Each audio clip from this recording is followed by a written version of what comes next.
Goeiedag almal, kom ons gesels oor die oormag wat teen jou is. Jy weet, geestelike oorlogvoering is 'n werklikheid.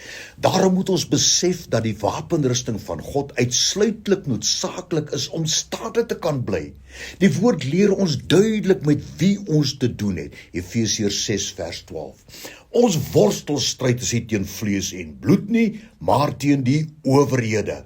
Nou hierdie woordjie owerhede is argai in Grieks, wat in hierdie konteks dui op Satan, die aanvoerder, die leier van demoniese magte.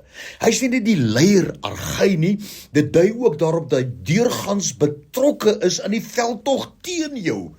Efesiërs 6 vers 12 gaan verder. Ons worstelstryd is nie teen vlees en bloed nie, maar teen die owerhede, teen die magte. Die woordjie magte in hierdie konteks is exousia in Grieks, wat dui op opgeleide magte wat verskillende gebiede aanval om dit onder Satan se beheer te bring. Satan wat die leier is. Hierdie magte is soos SWAT teams, deeglik opgeleide soldate. Hierdie opgeleide magte val jou finansies, jou werk, jou besigheid, jou gesondheid, jou huwelik en jou kinders aan. SWAT teams wat die kuns ken om dit te verwoes. Johannes 10 vers 10 sê vir ons duidelik, die dief kom net om te steel, te slag en te verwoes.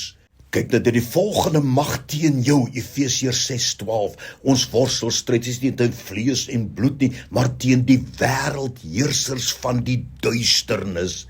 Die woord wêreldheersers is in Grieks die woord kosmokrator, wat dui op magte van duisternis wat die mensdom geheel en al onder beheer wil bring.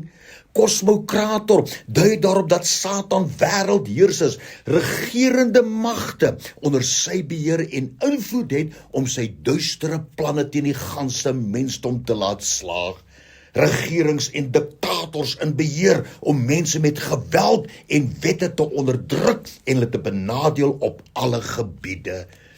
Efesiërs 6 vers 12, ons worstelstryd is nie teen vlees en bloed nie, maar teen die owerhede, argai, teen die magte, exousia, teen die wêreldheersers van die duisternis van hierdie eeu, kosmokrator, en dan teen die bose geeste in die lig. Nou hierdie uitdrukking, bose geeste in die lig, is poneria pneumatikos epuranios in Grieks, wat dui op die volgende: bonatuurlike, kwaadwillige, goddelose, uiters slegte duiwels en demone. Weet, ons worstelstryd estipalei is 'n aanhoudende, 'n bloedige geveg wat uitputtend kan raak, en ons moet betrokke raak daarin. Ons kan dit nie sonder die volle wapenrusting van God weerstaan en oorwin nie.